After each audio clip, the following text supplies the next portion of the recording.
حضرت حسن بصری رحمۃ اللہ تعالی علیہ اپنی توبہ کا واقعہ بیان فرماتے ہیں۔ وہ فرماتے ہیں کہ میں امیر کبیر شخص تھا، بہت امیر تھا، اور بصرہ کی گلیوں میں غریبوں کی خدمت کیا کرتا تھا۔ اچانک میں نے ایک حسین عورت کو دیکھ لیا اور میں اسے دیکھتا ہی رہ گیا۔ اس عورت نے مجھے کہا اما تشتہی، تجھے شرم نہیں آتی؟ میں نے کہا ممن، کس سے شرماؤں؟ اس نے کہا وہ جو آنکھوں کی خیانت کو دیکھتا ہے اور دلوں کے پوشیدہ رازوں کو جانتا ہے، تجھے شرم نہیں آتی؟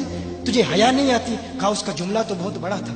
حسن بصری اپنی توبہ کا واقعہ بیان فرما رہے ہیں، فرمایا اس کا جملہ تو بہت بڑا تھا، لیکن وہ اتنی حسین تھی، ایسی خوبصورت تھی، میں پھر بھی مسلسل اسے دیکھتا رہا اور دیکھتا ہی رہ گیا۔ اور پھر آخر اس نے کہا کیوں بار بار مجھے دیکھتا ہے؟ میں نے اس عورت کو کہا کہ تیری آنکھیں اتنی خوبصورت ہیں کہ تیری جھیل جیسی آنکھوں میں ڈوبنے کا جی چاہتا ہے۔ اس عورت نے کہا اچھا تو ایسی بات کرتا ہے، تو یہاں انتظار کر۔ وہ عورت اپنے گھر میں چلی جاتی ہے۔ تھوڑی دیر کے بعد کہا میں انتظار کر رہا تھا۔ تھوڑی دیر کے بعد اس کی خادمہ آتی ہے، اس کے ہاتھ میں ایک تشت ہے اور اس تشت کے اندر اس پر ایک کپڑا ہے۔ کہا میں نے کپڑا اٹھایا تو اس میں اس کی 2 آنکھیں تھیں۔ اس نے اپنی 2 آنکھیں نکال کے اپنی خادمہ کو دے دی کہ اس کی وجہ سے اس کا دل دین سے دور ہوا ہے، مجھے یہ آنکھیں نہیں چاہیے۔ کہا اس پر ایک کاغذ تھا، کاغذ پر لکھا ہوا تھا مجھے ایسی آنکھوں کی ضرورت ہی نہیں جس سے ایک مرد فتنے میں مبتلا ہو جائے۔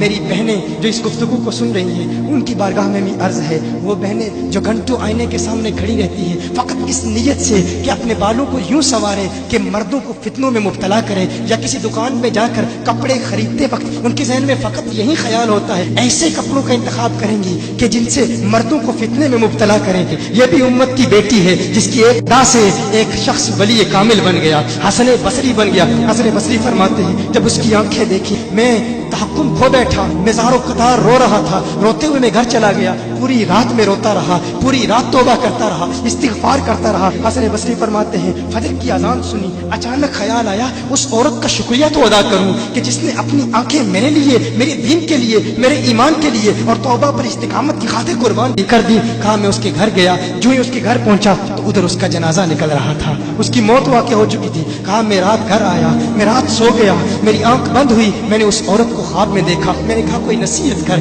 اس عورت نے کہا کہ جب تنہائی میں ہو اللہ کا ذکر کرتے رہو، اور جب صبح کرو تو استغفار کرو، شام کے وقت استغفار پڑھو۔ کہا میں نے اس وقت توبہ کر لی، ایک عورت میری توبہ کا سبب بنی، ایک عورت کی وجہ سے مجھے توبہ پر استقامت ملی۔ یہی حسن بصری پھر وہ واقعہ بھی آتا ہے، وہ دور بھی آتا ہے، ان کا ڈر کتنا ہے، ان کا تقوی کتنا ہے، پرہیزگاری کتنی ہے۔ یہی حسن بصری ایک دن ایک شخص نے حسن بصری رضی اللہ تعالی عنہ سے کہا ہے حسن بصری کیا آپ جانتے ہیں کہ جہنم سے جو شخص سب سے آخر میں جہنم سے نکالا جائے گا اور پھر یا حنانو یا منانو پڑھتا ہوا جہنم سے باہر نکلے گا؟ حسن بصری فرماتے ہیں کاش میں وہ شخص ہوتا، کاش میں وہ شخص ہوتا۔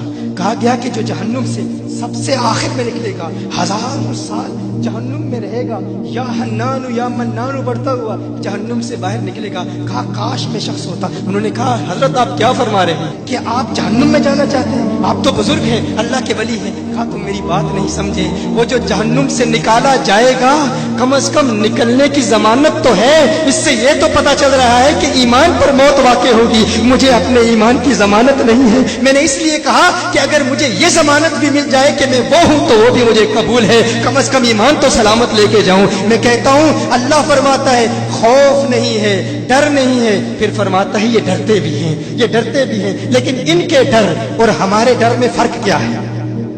ان کے ڈر اور ہمارے ڈر میں فرق کیا ہے؟ وہ ایک سے ڈرتے ہیں، کسی دوسرے سے نہیں ڈرتے۔ فرق کیا ہے؟ وہ ایک سے ڈرتے ہیں، ایک سے ڈرتے ہیں، کسی دوسرے سے نہیں ڈرتے۔ ہم اس ایک سے نہیں ڈرتے، اسی لیے ہر ایک سے ڈرتے ہیں۔ یہ فرق ہے، ہم اس ایک سے نہیں ڈرتے اسی لیے ہر ایک سے ڈرتے ہیں۔